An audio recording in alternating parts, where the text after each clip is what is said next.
Greetings, fellow technologists and roboticists, and to those listening in cyberspace. Greetings, humans and bots alike. My name is Andrew Roberts, and I work as a research and technology manager for Spirit AeroSystems in Wichita, Kansas, the so-called aviation capital of the world, a moniker given to the area that generated so many aviation efforts early on in the 20th century and through the area's contributions to winning World War II through Boeing's Wichita presence, as well as many contemporary programs still in existence like the B-52H, which is still flying 60 years later. For those of you who don't know or don't follow aerospace closely, I should mention that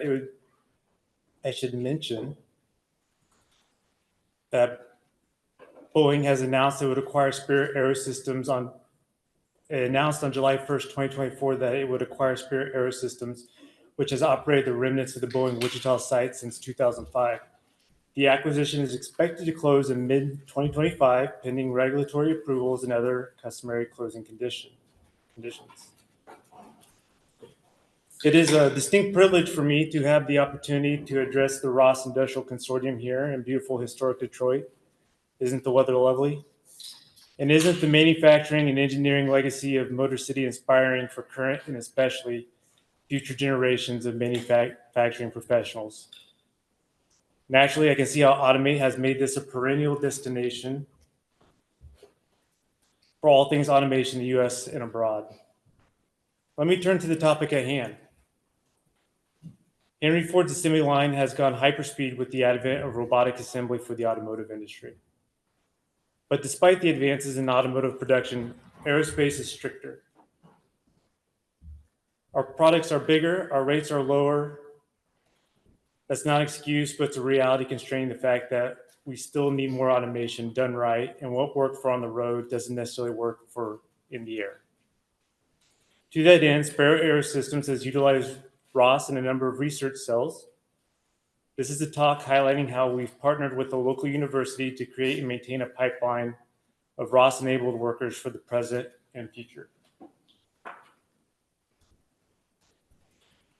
I'm not a classically trained roboticist or automation technologist, but I found on this subject matter, it's practically common to find people with automation experience that come by this journey by other adjacent paths. We're all trying to optimize processes and make things more efficient and economical while meeting product requirements. My education of record is kind of an old school department highlighting the mathy parts that are common to mechanical, civil, and aerospace engineering. After a brief stint in the U.S. Air Force as an engineer, I spent some more time in school, some time doing entrepreneurial things, only to find my way back to Kansas at Spirit AeroSystems. It did not take me long to pivot from traditional compliance-type engineering roles to trying to push the envelope of what's feasible with an aerospace structures plant. That has included research in AI defect recognition and mobile robotic cells in my first foray into robot operating system about 4 years ago. Again, the purpose of this keynote is to highlight some experience and ideas on upskilling our workforce to be ROS-enabled. I will be highlighting a particular project chartered to do autonomous inspection of aerospace products and involved a combination of ROS know-how and AI with computer vision understanding. And we use undergraduate students to help enable some of the heavy lifting, with company mentors sort of guiding and integrating the solution. It was a terrific experience for the students and the company alike. Now, this begs the question, why? Why did we have to upskill our workforce? Because many traditional educational paths are devoid of ROS theory and ecosystem experience until graduate school, when students begin to demonstrate specific outcomes or applications for imperative outcomes.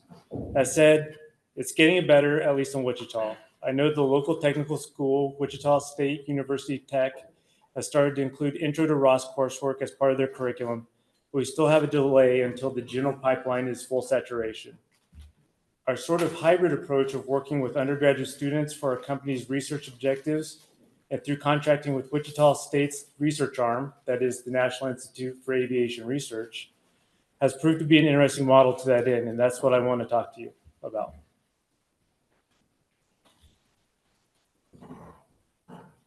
The potential automation workers fresh out of college do not have the necessary prereqs. Where do we go? I argue that we've had success, quote unquote, growing our own. internally and in collaboration with the research arm of WSU's NIAR. To that end, like when growing anything, you need to foster the right conditions and provide ingredients to foster growth. Here are my top 5 necessities for building your own solution. Number 1, physical space. Spirit has had an on-campus presence at Wichita State University since 2019. It's a mixture of lab spaces where students and my colleagues have access, but we also have access to our own office spaces for Spirit, where we can have kind of private collegial working settings. The proximity is imperative for mentoring and guiding. Cyberspaces encourage students to find their solutions while providing some privacy for employee business. So I guess the first ingredient here is, if you're a university, try and find companies. And if you're a company, try and find universities or technical schools or whoever's around that's doing mechatronics and robotics and automation. Talent. Like myself, these people can come from a wide range of backgrounds. We've worked with people with physics backgrounds, math minors, computer engineering, mechanical engineering, aerospace engineering, of course. These students typically show promise or enterprise by tinkering. They're what you would find at a 3D makerspace, 3D printers, coding, single board computers, soldering, CAD, etc. On the right hand, real quick, you'll see that there's a Mir 200 with a UR robot on it. That was something that our students put together. They did everything from the URDF, integrated the robot with the Mir system, and also did a lot of the programming for our application. You'll see eventually that this application works with another robot, which is a KUKA KMR ETSI. And it's a twofold purpose. Basically, we have a demonstration part, and that part, the KUKA KMR is supposed to go through and look for defects visually with computer vision using an AI detection model, doing classification. And then this robot is supposed to come in and do the approximate sensing or touching of the defect to ascertain how deep the defect is. So if we have time here at the end, I'll be able to show you a video of kind of some of the subsystem integration development that we were able to do with that. Now, I bring that up because you got to meet students at their grade level, at their technical level, their insights, their interests. And so I would say, for the freshmen that we had, AI training and labeling is tedious, it's monotonous, but gosh, there's some students you can really throw at it. You can set up a Label Studio account for them, give them some pictures and tell them, go segment this, go label that. And so that's really a good activity for freshmen. Sophomores, they start getting more into the integration of the robotics, a little bit more coding. Juniors, I think, are really kind of your journeymen. They're really where you want to focus and take advantage of their aptitude and their education and their learning. And then, of course, seniors are great, but they're often busy with capstones. They've got older projects that they're working on.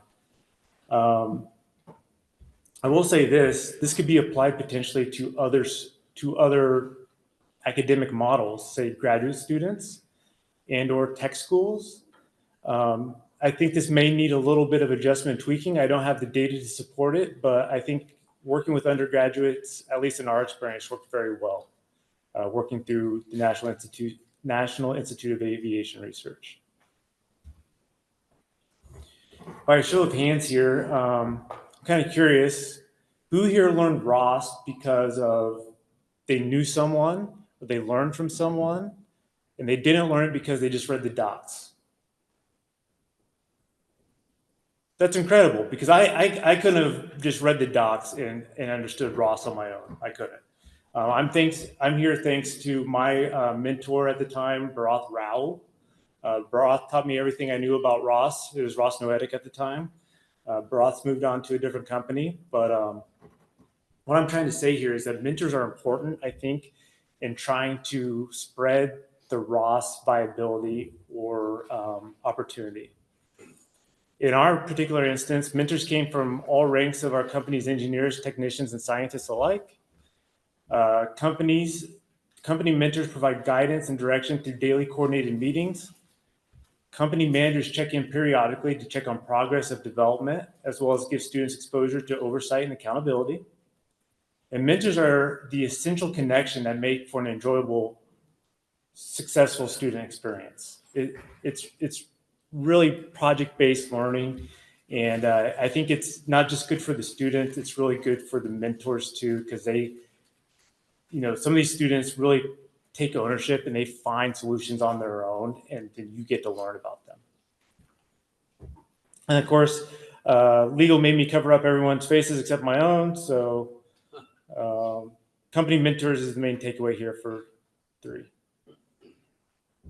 This is our KUKA KMR UA, basically demonstrating the inspection of our scanner here. When it comes to motivation, don't just pick academic problems, but don't go pick the hardest problems either. It's a mix in between. It kind of goes back to the meet the students where they're at and where they are at. Real world problems, as known, or contrived problems, help motivate. Real world problems help motivate the student to finding solutions, knowing that they're helping industry and providing value. They see the real need and thus the motivation. Have a plan or a back pocket resource, a SME or an expert in the industry, a professor. If you get into some deeper water than you thought you would encounter, sometimes that happens in research, that we encounter things we don't know how to solve, or it's new, or it's an edge case. And tip number 5, students without exception will have their own ideas on how to solve problems. This should be encouraged, but there should be adequate pre-informed conversations from mentors to address the risks about certain solutions, as well as exposing them to alternative ideas so that an informed choice is made by the student. This is an introduction to research for some students, for most students at the undergraduate level. Not everything turns out the way you anticipated. You must provide a safe space to take risks so that students learn from things that go awry. An after-action report is a must to learn what went right and what went wrong and what could be done better in the future. This, on the image on the right, is a open source segmentation model that, thanks to the freshmen and sophomores that helped label our data set, we were able to very successfully detect blemishes and scratches on our demonstration product. Over the 6 years of partnership with the university, Spirit has provided multiple opportunities, thanks to Spirit, to host on-site ROS boot camps for staff and students alike, incubated its own talent pipeline from the collaboration, which has led to employment opportunities for at least 4 of our current site staff. Further technological progression to support the aims of the company through project development, solving real company problems, provided the local area with applied mentorship and technical growth. And last, opportunity for students and mentors alike to learn from each other and build professional relationships. This type of experience provides a way to engage with individual students, much like an extended interview. It goes beyond reading resumes while letting students see how our company operates. So my challenge to you is, if you're a company or a university, partner, grow your own until we really establish a ROS pipeline for education curriculum.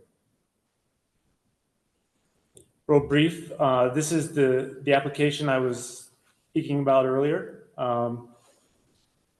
Essentially, Robin is a dual robot solution from about 3 years ago. The first part is the demonstration of the AI technology in real time, basically finding blemishes and defects. The second part is our HMI, basically showing how the robot can be interpolated and reassigned to go inspect various defects. A lot of this credit goes back to my predecessor, but again, some of this was thanks to our Wichita State students. Sorry, I don't have any cool music.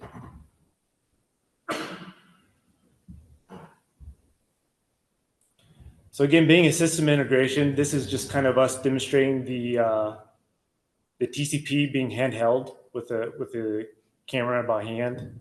We're demonstrating with AI. The students did a lot of the labeling, and they did most of the integration of the code for labeling. This here's our HMI where we have the same product. After the product's been scanned, it identifies the location of the defects, and then it goes in and interrogates each defect for depth and size. And so what you'll see here is we kind of have a real-time planning algorithm that doesn't depend on behavior trees. It's what we call an action graph. That action graph is kind of running there in the middle. We have a number of tasks on the left-hand side. That's kind of a niche or a void that we've tried to fill in manufacturing for ROS internally at Spirit, is how do we make the academic portion of ROS satiable and useful for manufacturing.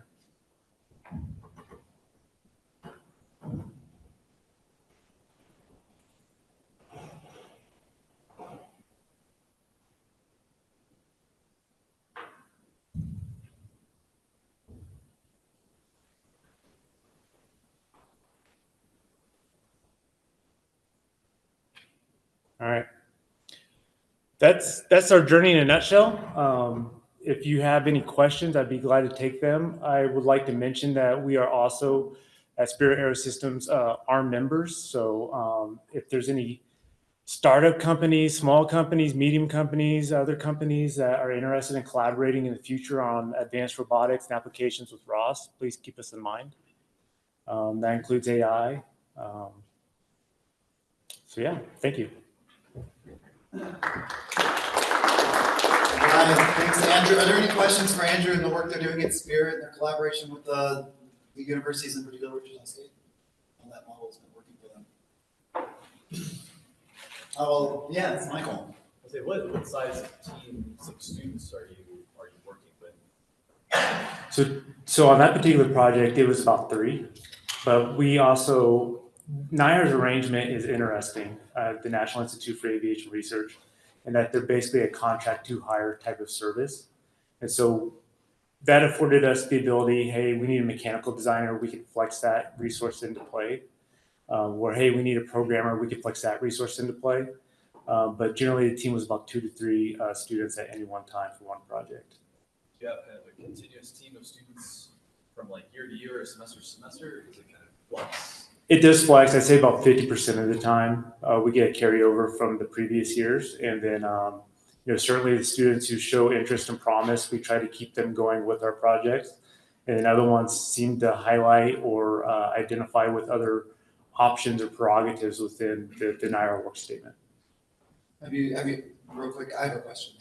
So have you actually seen, you kind of noted it in your presentation, but have you seen the university actually adopt ROS training for undergrads as part of their curriculum yet? So as an elective or anything? So WSU Tech, which is distinct from Wichita State University and NIAR, they're actually implementing ROS, Intro to ROS, as part of their curriculum.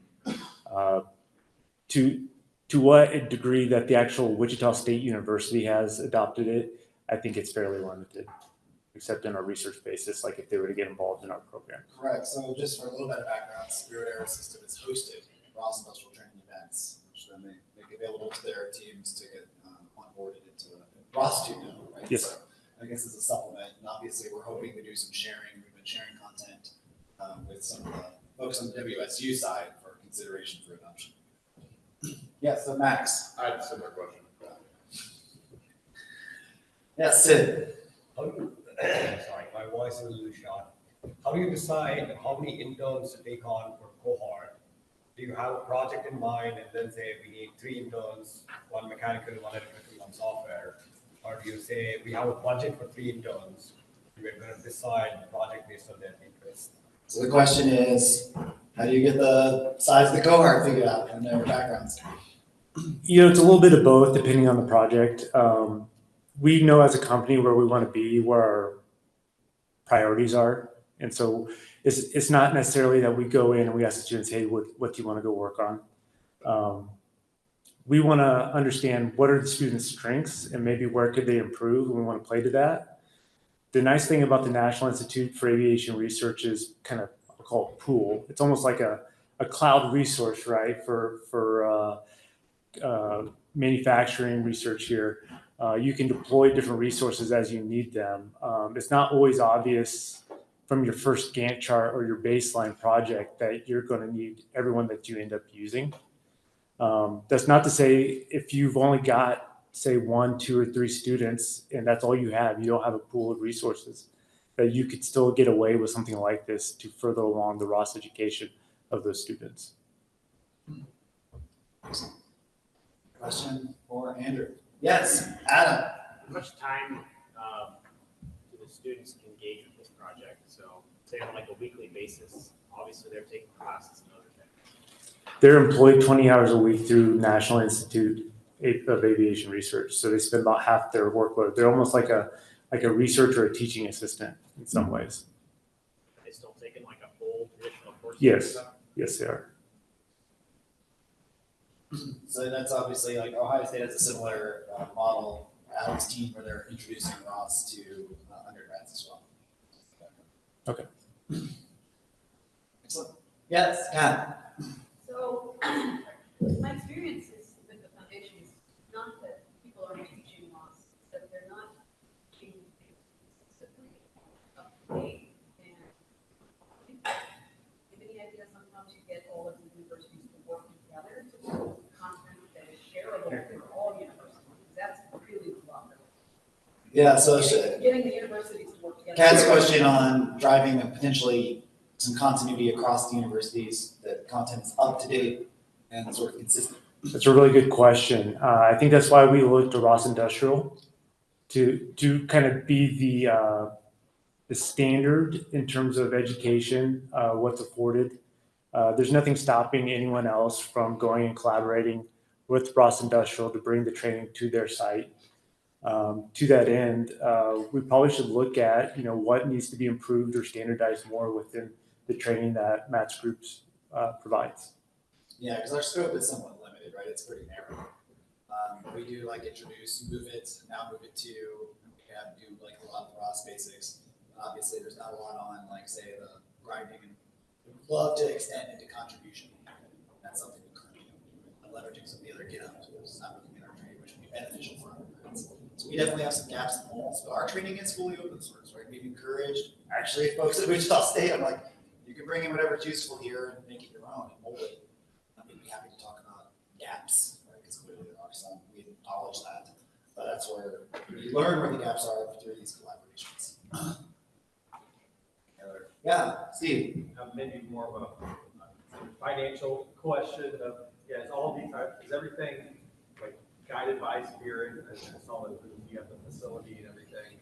Is it all internal research and you keep the IP? Is there any problems with, working with NIAR and Wichita State? Dollars and IP. Yeah. Yeah. So I can't speak to the dollars amount really. I would say the IP has not been an issue. Basically anything in our arrangement that's been developed through our contract with NIAR has been Spirit's to retain. Yeah. Yes, Max. So I love how you laid out, freshman, novice, senior, capstone, right? So when you do these projects, so Lathan and I are involved a lot with the first robotics and that. A lot of times we'll take our senior software people, pair them up with freshmen, so when that person leaves, the knowledge doesn't equip them, right? And everybody has to replace themselves on the team, right? How do you guys manage that flow, right? Because as you have these projects, let's say a project doesn't get done in the course of a semester, somebody graduates, moves, transfers, decides this isn't for me, I'm going to business school, right? So how do you keep that going? Because obviously you've got these projects have some sort of customer, right? That's Sure. a deliverable, right? Yeah. How do you guys manage that? So I would say, while we might have staffed at 3 students on this particular project, it could have been accomplished with, say, 1 mid-career engineer.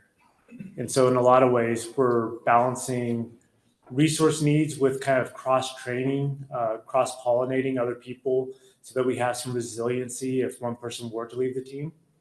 And then of course, open source documentation is always an issue. So we set up GitHubs internally, make sure the students, that's part of their deliverables, that they're writing down their coding and commenting what it is that they're doing and how they came about it. That's really important. Just not for their sake or our sake, but also as a good business practice for the industry. I think a lot of at least what Kat was describing as far as not all of a sudden you pick up somebody's code and not commenting, you like Right. different styles of code too, right? Like, Yes.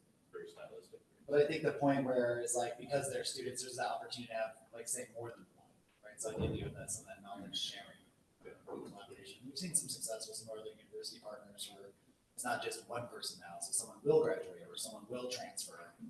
There's at least a couple of people that know what's up, but then obviously, yes, there's these practices around like not just committing a library, but it's a library with a README and some commenting in the code, and then like making that part of the deliverable, right? So I think that's key to get them young, right? Because we still struggle with that in our team sometimes, but no, that's great. And I want to add one more thing. There's another ingredient here that the NIAR team has that's maybe unique to NIAR because they are a fairly large research arm for the university, is that not only do we get, say, the 2, 3, 4, 5 students at any one time, say 3, but we also get kind of a dedicated project coordinator or leader from NIAR that kind of runs interference on their day-to-day schedules, if they have to miss a schedule, that sort of thing. So that's been really invaluable, that we don't have to be the human resources management of that aspect. And I know a couple of our university friends that are here kind of played that role. Adam's not and played that role, but that's obviously new as well, right? So Yeah. it's all So that provides some continuity at the end of the day. If they know something's coming up for a student, they can try and find backfills and whatnot. Thank you. Thanks.